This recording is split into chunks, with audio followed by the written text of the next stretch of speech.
Hello, this is the Global News podcast from the BBC World Service with reports and analysis from across the world. The latest news 7 days a week.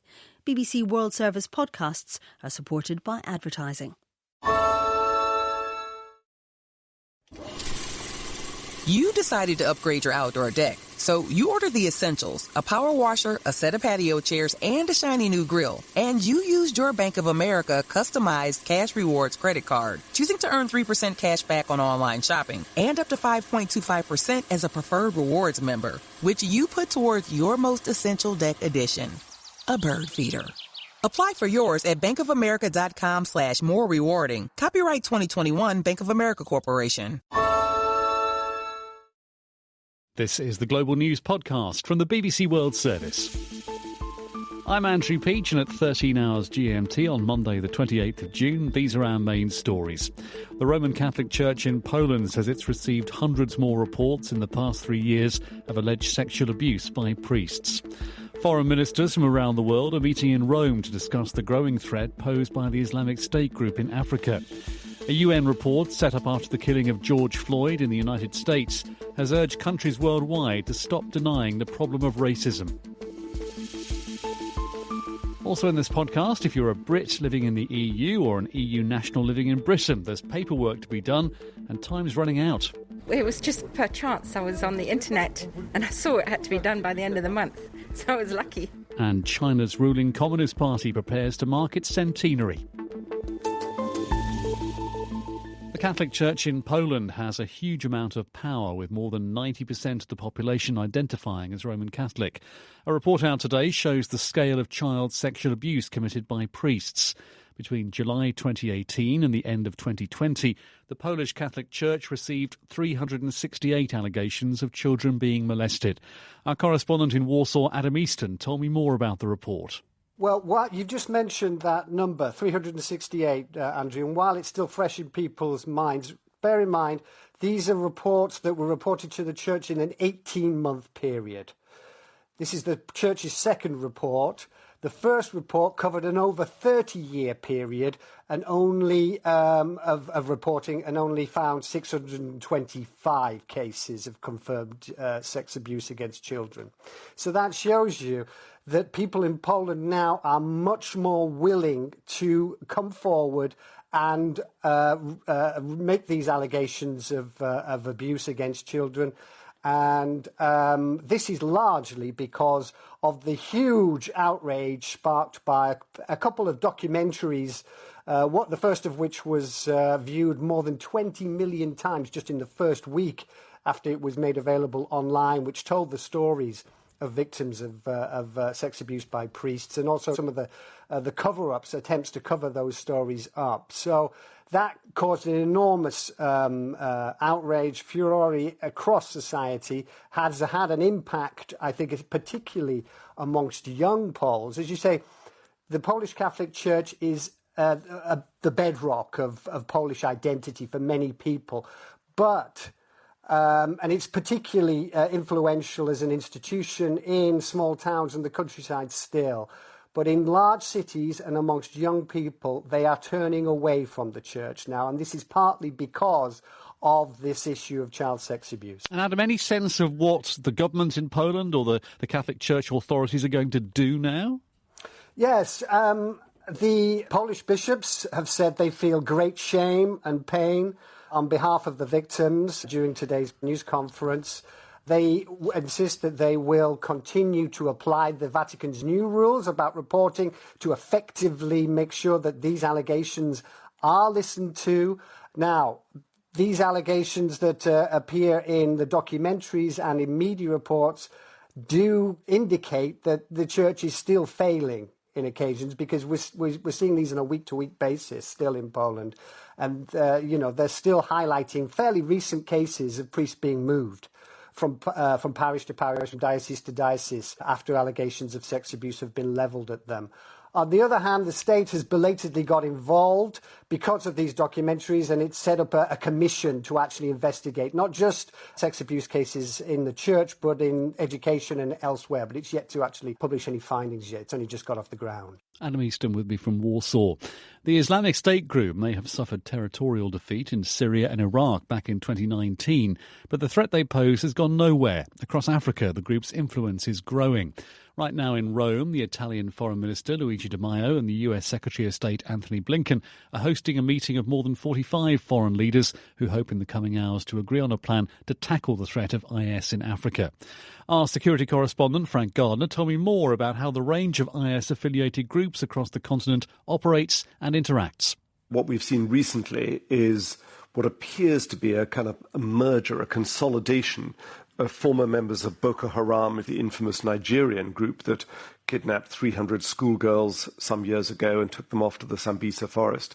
They still exist, but many of their members have defected to an ISIS affiliate called ISWAP, which stands for Islamic State in West Africa Province, which has pledged allegiance to ISIS or Islamic State Central.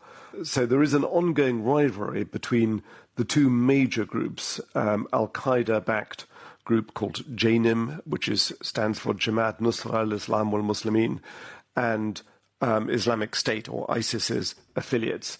It's surprising in a way that they're not cooperating together, because they really would be an extremely dangerous force if they did, but yet they are killing each other. They're ambushing and rivaling and shooting at each other. Now, to the extent there is any strategy, we've seen in different African countries from the north to the south of the continent, people going into villages, sometimes using violence to force people to support ISIS, but also sometimes being rather helpful to local populations and winning them round that way. You're right. There is no one-size-fits-all here. ISIS, Islamic State, or Daesh, as the foreign ministers will probably refer to it at the Rome meeting, it tends to be the more violent. They go in for graphic, extreme violence, particularly beheading, which is something that their affiliate did down in Mozambique a few weeks ago, mass beheadings.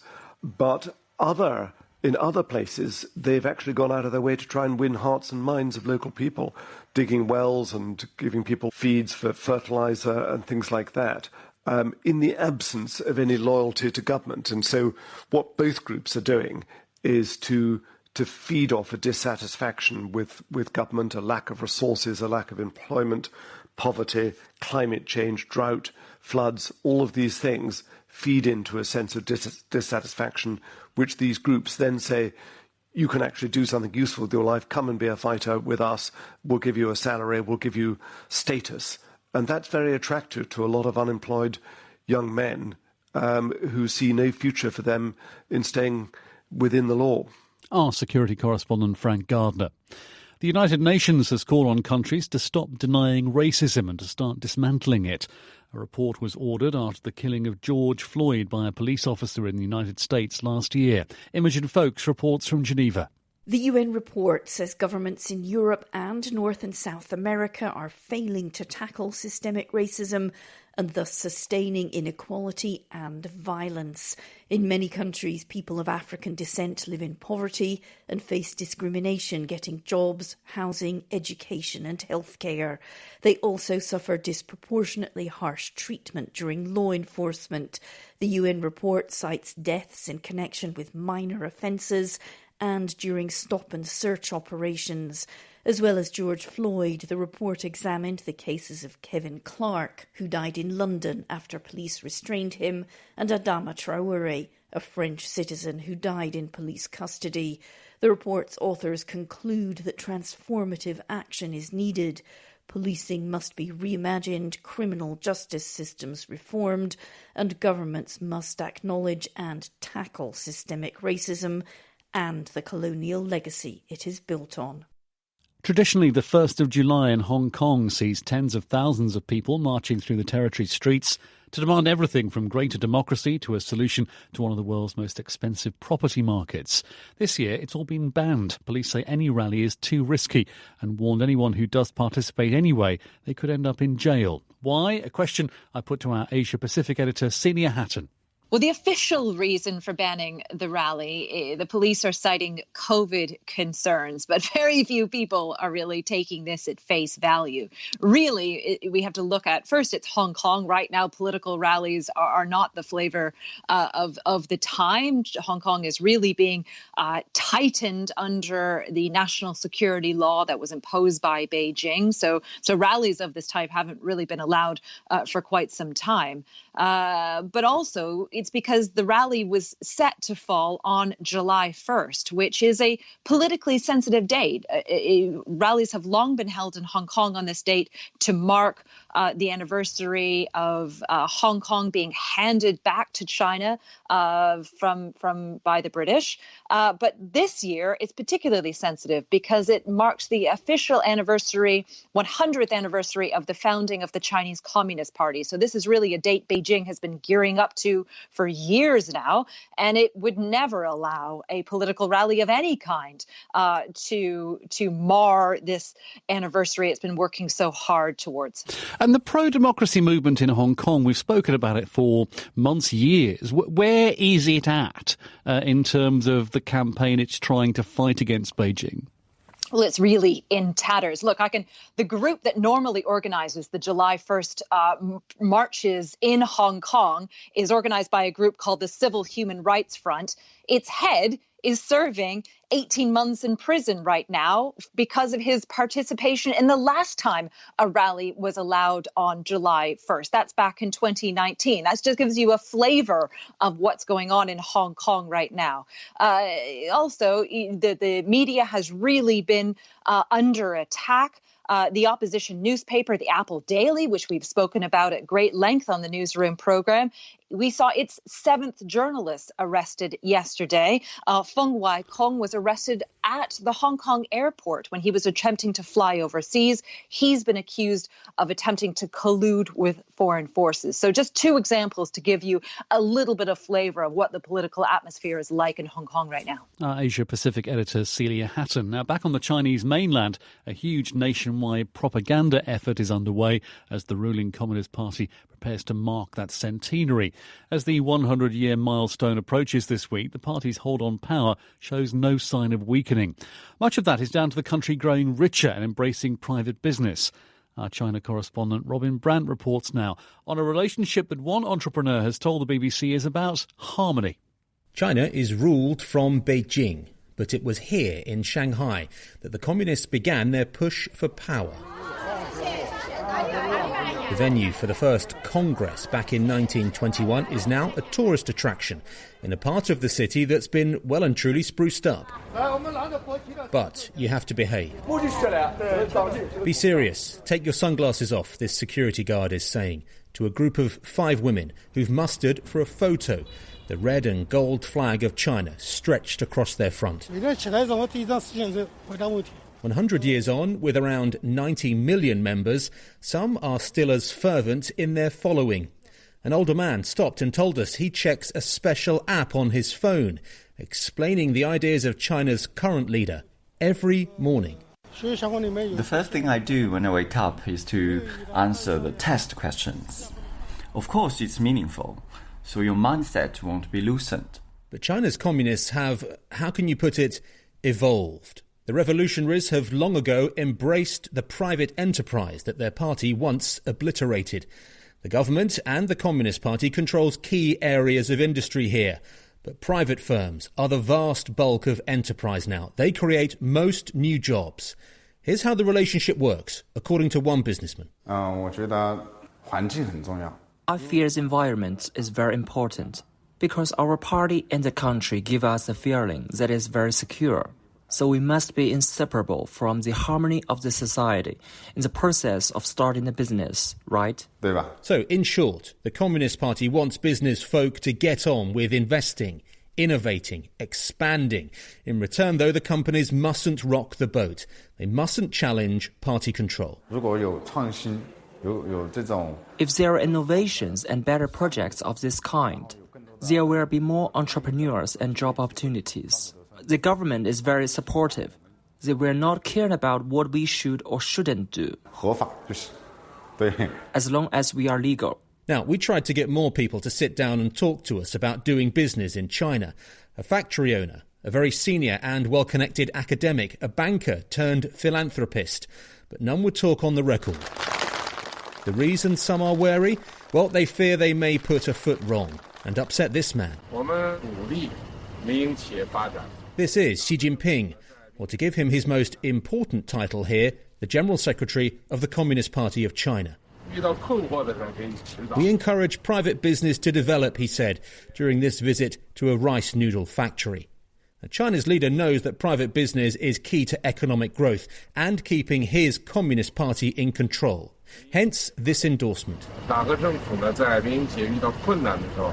party and the state will offer support and provide guidance when private enterprises have difficulties. Therefore, private enterprises should strive to thrive bravely. Thrive, yes, but with the party there to supervise. Almost half of private firms here now have a party committee. As China's communists mark their centenary, the recent struggles, though, of one man tells you a lot about doing business here. Robin? This was me asking a question a few years back of Jack Ma. BBC News. At the time, this man was approaching the height of his power. He's the co-founder and boss of Alibaba, the world's biggest retailer. He was, and still is, China's most famous business person, a billionaire and a card-carrying party member.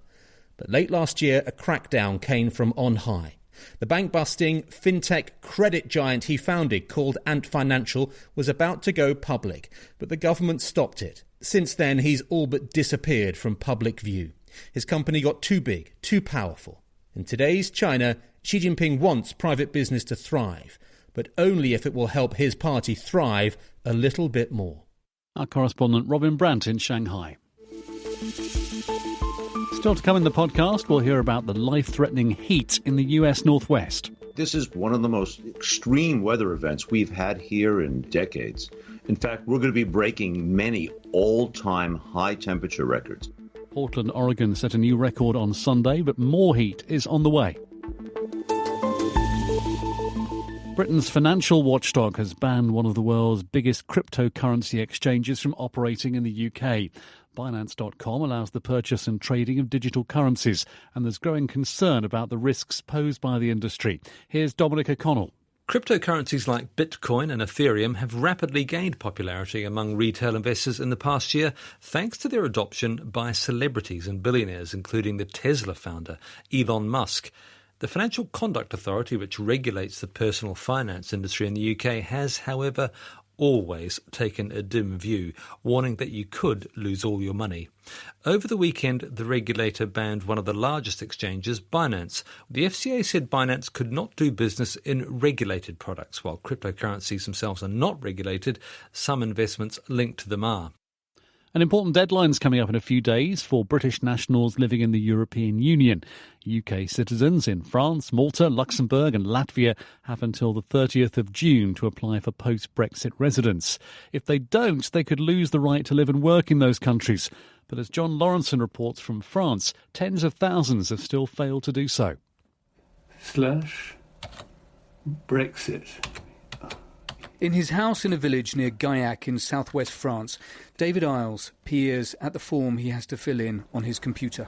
How long have you lived in France? 5 years or more? Less than 5 years. More like 50. Next one. Back then, he says, it was difficult to get a residence permit. You needed a letter from your employer. But to have an employer, you needed a residence permit. With Britain in the EU, none of that was necessary, but it is again now. 2 or 3 days ago, I came across an article in The Guardian saying that English people living in France had only until the end of June to get their papers straight. And I knew that I hadn't done it, didn't know how to do it. And so I went to my local town hall, and nobody there had the least idea of what to do, how to go about it. Starting to panic slightly, he appealed to his daughters for help, one of whose friends found him the right web address to make the application online in the nick of time. The French government says that of the 150,000 or so Britons living in France, about 25,000 have still not come forward. Lancaster University public sociology professor Nicola Benson is co-leader of a research project called Rebordering Britain and Britons After Brexit. I think that it's likely that the people who've still got to come forward are people who are unsure about whether they need to do this. In any population, there will be people who are still quite confused about what the process is. And then, of course, that there are people who are what I would categorise as vulnerable populations, people who may be living kind of slightly below the radar, perhaps in very remote areas, living on very low incomes, people with disabilities, chronic health conditions. For those who do manage to file their online applications on time, this is the next step, the Sarbot Prefecture. This is the one near me, where I came to do this a few weeks ago. The queue today is short and not a Briton in sight. Vous n'êtes pas de Grande-Bretagne? No. Vous venez d'où sans indiscrétion? Not from Britain, no, said this woman. Morocco. And then I hear this. Emerging from the building, a woman asks the security guard the time, with an unmistakable English accent. It was just per chance. I was on the internet and I saw it had to be done by the end of the month, so I was lucky. Nicola Risley has been living in France since 1982. I'm trying to get a job. Yeah. The people who want to employ me were asking for my papers, so that's why. Was it a complicated procedure? No, really easy. No, I was amazed at how easy. They take a print of your fingerprints, and then they'll send the card, carte de séjour, to my home address. It's also free of charge. Back in rural southwest France, David Isles is getting there. But how many thousands will miss the deadline in a few days' time? The authorities have been issued guidelines to be understanding towards latecomers. But if you know a Brit living in France, you might contact them to check they're sorted. If not, they should get online and keyword search Brexit residence permit France. John Lawrenson reporting. Meanwhile, in Portugal, airports that have been pretty empty over the last year are now full of German tourists scrambling to leave. They're trying to get back home before new COVID travel restrictions come into force. Anna Aslam reports. After a year of border closures and strict lockdowns, many Germans had gone to Portugal for a much-needed summer holiday. But their relaxing time in the sun was abruptly cut short when German authorities added Portugal to their list of COVID high-risk countries, along with Russia earlier this week. Starting from Tuesday, only German residents will be allowed back into the country, and they must quarantine for 2 weeks on arrival.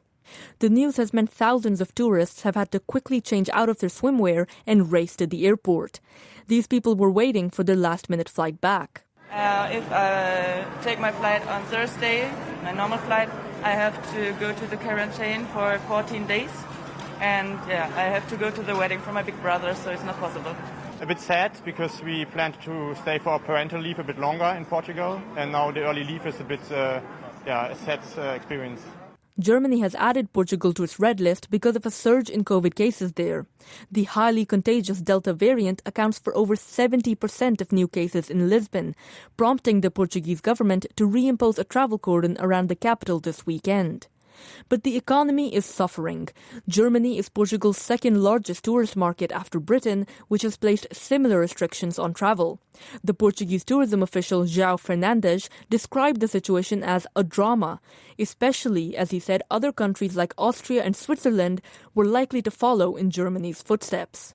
Violence has been worsening in Afghanistan, with more territory now being taken over by the Taliban. Over the past couple of days, 10 districts have fallen to the Taliban, and the group now also controls a portion of a key highway in the country. Yoga Suleimai has more. Fighting between Afghan government forces and the Taliban has got more intense over the past month. Afghanistan's national security services say they're fighting the hardline group in more than 20 of the country's 34 provinces. The Taliban has captured a number of districts, including some which give it control of a part of the highway connecting the cities of Kabul and Kandahar. Last week, the group took over the main border crossing with Tajikistan that could affect supplies coming into the country. The Afghan government says it is pushing back and claims it's killed nearly 200 Taliban fighters over the past 24 hours. All this comes as foreign troops prepare to leave the country, as announced by the US President Joe Biden earlier this year. The US Pacific Northwest, home to cities such as Portland and Seattle, is in the grip of a deadly heat wave. An area of high pressure known as a heat dome has sent temperatures soaring in Oregon and Washington states, as well as parts of Canada. It's expected to get hotter in the coming hours. Clifford Mass is a local meteorologist. This is probably one of the most extreme weather events we've had here in decades. We have this high pressure area that's warming the air, and then we have this easterly flow that's descending down our mountains. As the air sinks down off the high terrain, it gets compressed and warmed. And that's going to drive temperatures up. In fact, we're going to be breaking many all-time high temperature records. These are records going back over a century. The city of Portland in Oregon set a new record on Sunday. My colleague Oliver Conway heard more from Sergio Olmos, who's a journalist there. It's really hot. The National Weather Service recorded a temperature of 112 degrees Fahrenheit. That's 44 degrees Celsius. Portland's known for rain and it's not known for much sunshine. So this is historic. We've never seen this before. So do people have things like air conditioning?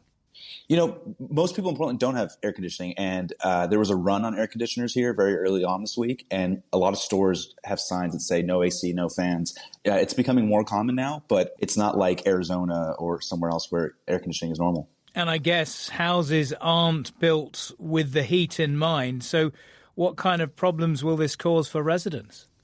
Yeah, you know, the government took a proactive approach knowing how Portland homes aren't built for the heat. So they opened up cooling centers. They're open 24 hours for people to come in and just like the Oregon Convention Center, people can come in, bring their pets and cool down if they don't have AC in their homes. The governor also eased restrictions at theaters, pools, and malls so that people can go just be inside of a shopping mall and cool down. And they've also waived all the fees on public transportation. So that if people need to, you know, get to a mall or get to a theater, they can ride the train or the bus for free. You know, I was just driving through some of the most popular areas of Portland, you know, bars and restaurants, and it's a ghost town. I mean, the scenes of a climate emergency are playing out here. There's nobody outside walking around. Many businesses actually shut down, even the ones with air conditioning. I talked to one bar owner, and he said that, look, in the kitchen, those temperatures can reach way excess of 100 degrees. And those kitchens in the Pacific Northwest aren't built like they are in hotter parts of America. They just shut down their bar and went up north for the weekend to cool off. And what is the cause of this current heat wave, and how long is it likely to last? So we're expecting this heat until Monday. The West is right now in the midst of historic drought. So the heat is one very dangerous factor, both for like, you know, everyday living conditions, but we're going to be beginning wildfire season. And with the historic drought and this historic heat, it's setting up for very dangerous conditions. Firefighters and EMS are already out attending to people with heat stroke. And if this were to carry on for more than a couple of days, you'll start seeing real consequences for people here. I mean, our infrastructure is not built for this. Sergio Olmos in Portland. And that's all from us for now. There will be an updated version of Global News to download later. If you'd like to comment on this edition, do drop us an email. The address is globalpodcast@bbc.co.uk. Our studio manager was Emma Halligan. The producer was Farhana Darwood. The editor was Karen Martin. I'm Andrew Peach, and until next time, goodbye.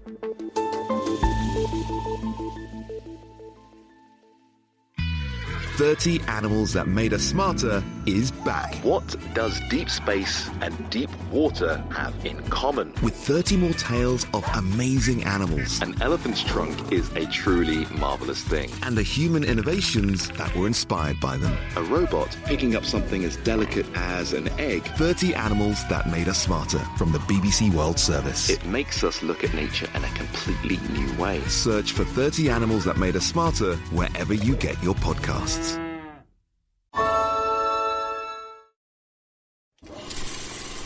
You decided to upgrade your outdoor deck, so you ordered the essentials, a power washer, a set of patio chairs, and a shiny new grill. And you used your Bank of America customized Cash Rewards credit card, choosing to earn 3% cash back on online shopping and up to 5.25% as a preferred rewards member, which you put towards your most essential deck addition, a bird feeder. Apply for yours at bankofamerica.com/more rewarding. Copyright 2021 Bank of America Corporation.